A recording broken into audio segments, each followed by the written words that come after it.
अस्सलामु अलैकुम वरहमतुल्लाहि वबरकातुह। नाज़रीन, अगर आप हमारे चैनल में नए हैं तो हमारा चैनल यस सर चैनल को सब्सक्राइब करें और बेल आइकन को दबाएं ताकि नए नए वीडियो अपलोड होते ही आप तक नोटिफिकेशन के ज़रिए पहुंच सके। जज़ाकल्लाह। दोस्तों, अगर आप कंप्यूटर सीखने की उम्मीद रखते हो तो यहाँ पर आपके लिए बेहतरीन मौका है। ज़रूर कॉल करें। दुनिया से मर करके कब्र में जाना है, उसके बाद आखिरत की एक लामहदूद जिंदगी है।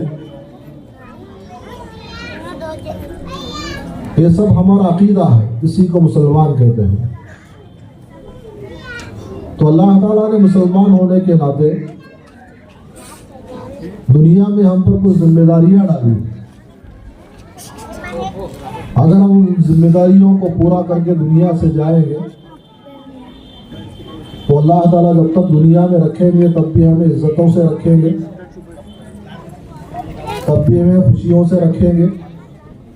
और जब मर करके कब्र में जाएंगे तो अल्लाह ताला कब्र में भी हमें खुश रखेंगे। और आखिरत की जो लामहदूद जिंदगी है, अल्लाह ताला हमें वहाँ भी खुश रखेंगे। तो सबसे पहली जिम्मेदारी अल्लाह ताला ने कुरान मजीद में फरमाई है, या अय्युहल्लज़ीना आमनू क़ू अनफुसकुम, अरे ईमान वालों। मुखातब मर्द भी है इसमें और औरतें भी हैं। तो अल्लाह ने फरमाया है कि ईमान वालों, तुम अपने आप को जहन्नम की आग से बचाओ। ऐसी जहन्नम वक़ूदुहा अन्नास वल हिजारा, जिसका ईंधन पत्थर है और लोग हैं, यानी जो जहन्नम इंसानों के जरिए से जलाई जा रही है, दहकाई जा रही है, पत्थरों के जरिए से जो जहन्नम दहकाई और जलाई जा रही है, ऐसी जहन्नम से बचो। तो जहन्नम से बचने के लिए अल्लाह ताला ने सबसे पहली जिम्मेदारी हम पर ये डाली है कि हम खुद सच्चे पक्के मुसलमान बन जाए। सच्चे पक्के मुसलमान अगर हम बनेंगे तो अल्लाह ताला हमें उस जहन्नम से बचाएंगे। और अल्लाह का जो वादा है जन्नत का, अल्लाह ताला उस जन्नत में हमको दाखिल करवाएंगे। लेकिन उसके लिए जो शर्त बयान फरमाई है, सच्चे पक्के मुसलमान का बनना। सच्चा पक्का मुसलमान किसको कहते हैं?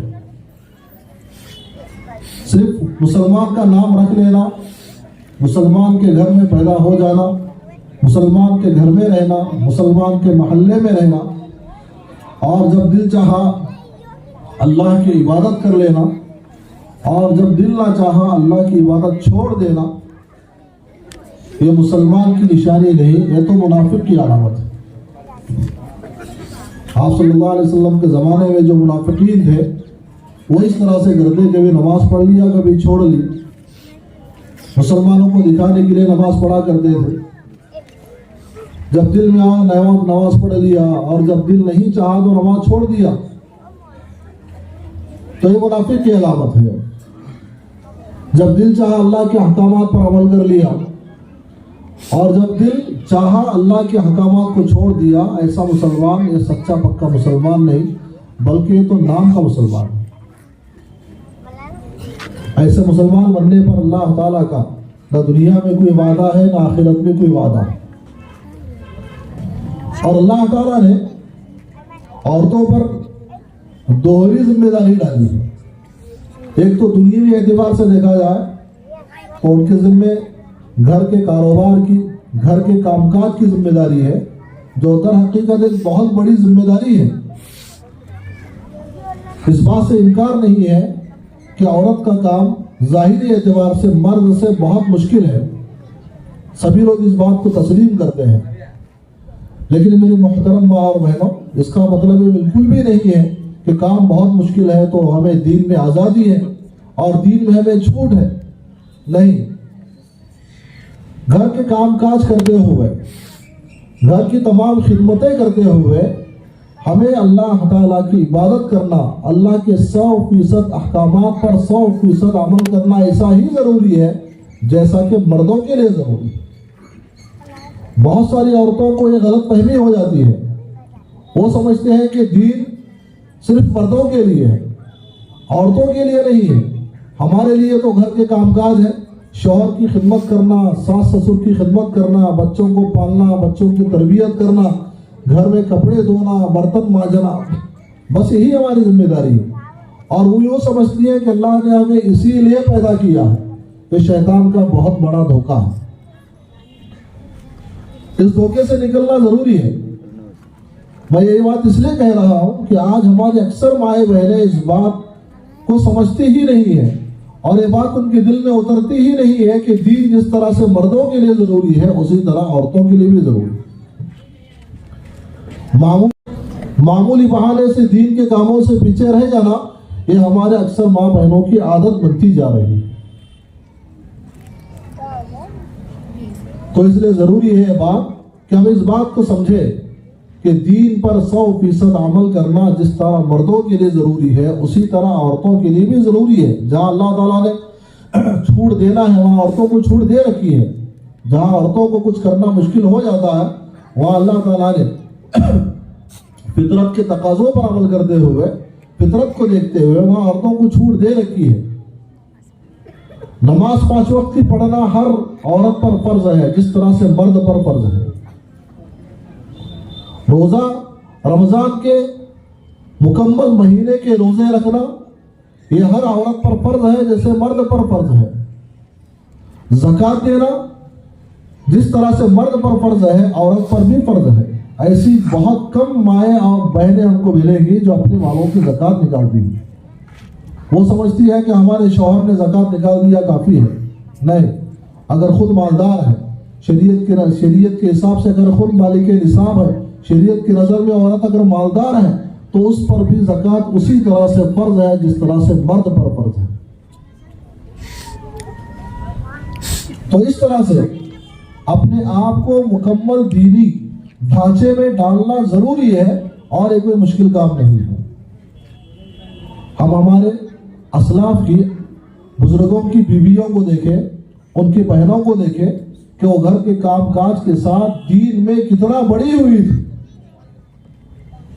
वाकयात हम सुनते हैं कि दिन का पूरा वक्त उन्होंने घर के कामकाज में लगा दिया और जब रात हो गई तो सारी रात उन्होंने अल्लाह के सामने इबादत करते हुए गुजारा। वो भी तो इंसान थे, उनकी भी तकाज़े थे, उनकी भी ख्वाहिशात थी और उनकी भी बहुत सारी ज़रूरियात थी, लेकिन उन्होंने दुनिया में आने का अपना असली मकसद समझ लिया था। इसलिए दुनिया के तकाज़े उन्हें अल्लाह के सामने खड़े होने से और अल्लाह के हुक्मों को पूरा करने से कभी रोकते नहीं। तो सबसे पहले जो है हमें अपने आप को दीनदार बनाना है।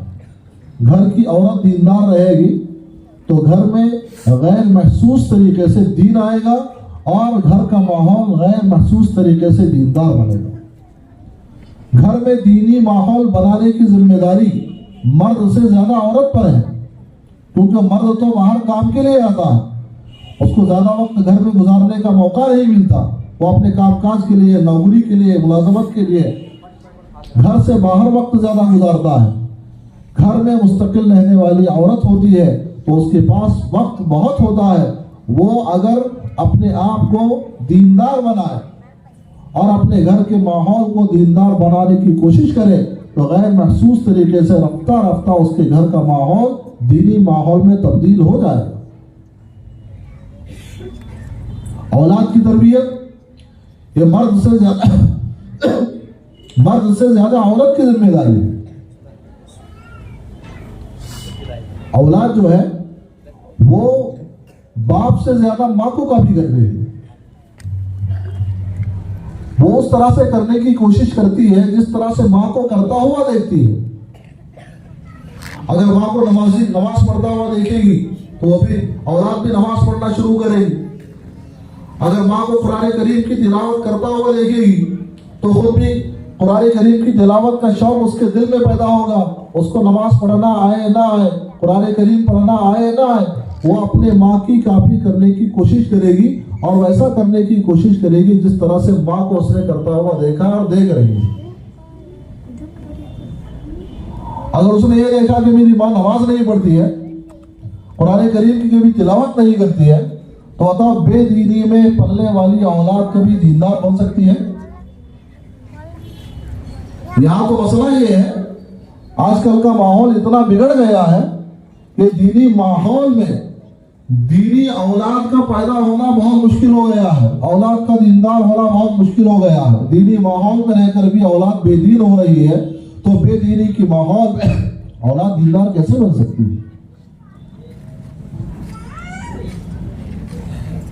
ये जिम्मेदारी है औरत की कि वो अपने औलाद को दीनदार बनाने की कोशिश करें। कुरान करीम में जैसे मैंने अर्ज किया, तिलावत किया, या अय्युहल्लज़ीना आमनू कू अनफुसकुम व अहलीकुम नारा, अपने आप को जहन्नम की आग से बचाओ और अपने घर वालों को जहन्नम की आग से बचाओ। घर वालों में हर फर्द आ गया, औलाद हो और घर का मर्द हो, शौहर हो, भाई हो, कोई भी हो। रसूलुल्लाह सल्लल्लाहु अलैहि वसल्लम ने फरमाया, कुल्लुकुम राइन व कुल्लुकुम मसऊलुन अन रइयतिही, कि इस फर्द का, इस उम्मत का हर फर्द दीन के एतबार से जिम्मेदार है अपने मातहत का। बाप है तो अपनी औलाद का जिम्मेदार, माँ है तो अपनी औलाद का जिम्मेदार। अपने औलाद की दीनी तरबियत करना ये इस वक्त की सबसे अहम जरूरत है, सबसे अहम जरूरत। हम चाहे उन्हें अच्छे कपड़े ना पहनाएं, हम चाहे उनकी फरमाइशों को पूरा ना करें, हम चाहे उन्हें बहुत ही आला मेयार जिंदगी ना दें, लेकिन मेरी मोहतरम माँ और बहनों, उन्हें सबसे पहले दीनदार बनाना जरूरी है।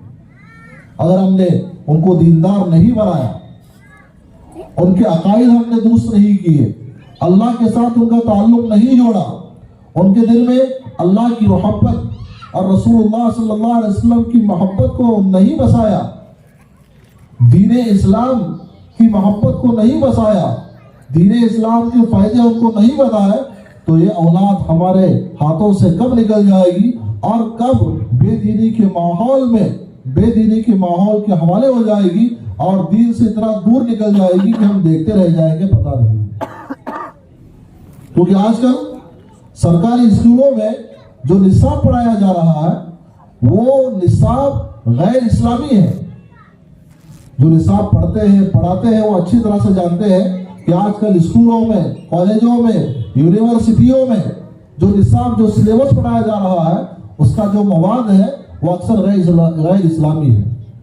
आदमी स्कूल से फारिग होते होते और यूनिवर्सिटी से फारिग होते होते कब इस्लाम से हाथ धो बैठेगा बोल नहीं सकते। जाहिरी एतबार से मुसलमान है, लेकिन उसका दिल खोखला है इस्लाम के एतबार से। तो इसलिए अपने औलाद की दीनी तरबियत इस वक्त की सबसे अहम जिम्मेदारी है। दीनी तरबियत होगी कैसे? अपनी माँ और बहनें जो है वो अपनी औलाद की दीनी तरबियत करेंगी कैसे? तो उसके लिए आज के जमाने में जो मकातिब का जाल बिछाया गया है, ये इसी के लिए है।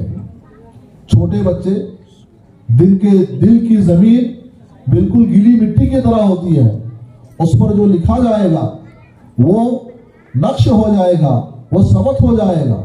अगर उस दिल पर अल्लाह की मोहब्बत लिखेंगे, अल्लाह के रसूल की मोहब्बत लिखेंगे और इस्लाम की मोहब्बत लिखेंगे, तो आगे चल करके वो अल्लाह से मोहब्बत करने वाला, रसूल से मोहब्बत करने वाला और इस्लाम के लिए अपनी जान कुर्बान करने वाला बनेगा।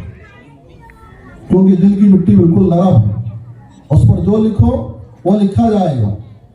अगर हमने ऐसा नहीं किया, अपने बच्चों को मकातिब नहीं भेजा, सिर्फ स्कूल को भेजते रहे और स्कूल में गैर इस्लामी मवाद उनको पढ़ाया जा रहा है, तो बताइए उस बच्चे के दिल में कभी अल्लाह की मोहब्बत आएगी? कभी अल्लाह के एक होने का यकीन आएगा? कभी वो अल्लाह को खालिक और मालिक मानेगा? नहीं। बल्कि जो बच्चा मकतब से कट करके स्कूल जाता है, कॉलेज जाता है, यूनिवर्सिटी जाता है, वो आगे चलकर इस्लाम पर एतराज़ात तो करने वाला बनेगा, लेकिन इस्लाम पर मर मिटने वाला नहीं बनेगा। आजकल छोटे छोटे बच्चों को कॉलेज और छोटे स्कूलों में तालीम ऐसी दी जा रही है कि 8 साल का बच्चा, 10 साल का बच्चा जो सही से सूरह फातिहा की तिलावत नहीं कर पाता, लेकिन उसके दिल में इस्लाम के खिलाफ इतना जहर भरा जा रहा है कि 8-10 साल का बच्चा इस्लाम पर एतराज कर रहा है। 20-25 साल का नौजवान नहीं, बल्कि 8 से 10 साल, जिसकी उम्र ही क्या है। हमारे एक दोस्त है, वो ट्यूशन पढ़ाने के लिए घर में जाया करते थे। वो कहते हैं कि एक मरतबा बच्चा बिल्कुल बहुत जिद कर रहा था ट्यूशन पढ़ने के लिए, नूरानी कायदा पढ़ने के लिए, मेरे पास आ नहीं रहा था। उसके बाप ने मार तोड़ करके ला के सामने बिठाया। उसकी उम्र मुश्किल से 8 से 10 साल होगी। जब हमारे दोस्त ने उससे पूछा कि तुम रोजाना इतना सताते क्यों हो, स्कूल तो वही पाबंदी से जाते हो और बहुत एहतिमाम से जाते हो और बहुत ही शौक से जाते हो, कभी नागा नहीं करते। मकतब पढ़ने के लिए तुम्हें आना होता है, कहीं जाना नहीं, बल्कि घर के एक कमरे से दूसरे कमरे में तुम्हें आना है। तुम इतना क्यों सताते हो अपने माँ बाप को, आते क्यों नहीं हो? तो उस बच्चे ने कहा कि मुझे इस्लाम से नफरत है।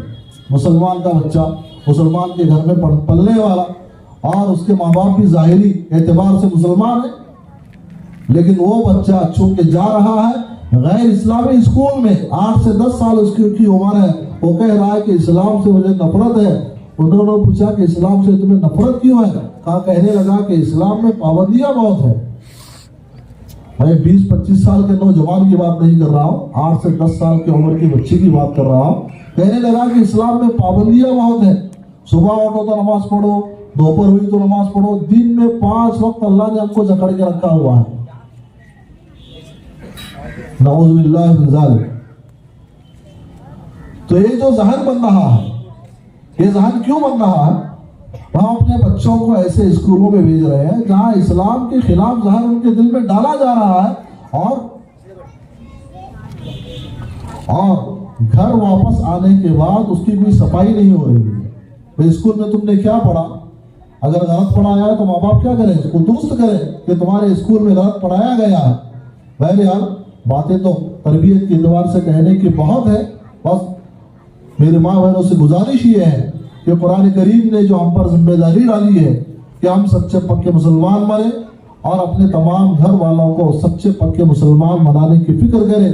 घर के माहौल को दीनी माहौल में तब्दील करने की कोशिश करें, कुरान करीम की तिलावत करें, अल्लाह का जिक्र करें और रसूल पाक सल्लल्लाहु अलैहि वसल्लम पर चलते फिरते दरूद पढ़ा करें, और घर के माहौल को हमेशा दीनदारी का माहौल बनाए रखें।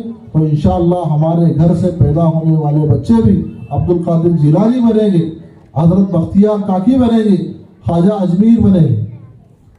अल्लाह ताला हम तमाम को कहने सुनने से ज़्यादा अमल की तौफीक अता फरमाए। व आखिरु दअवाना अल्हम्दुलिल्लाहि रब्बिल आलमीन।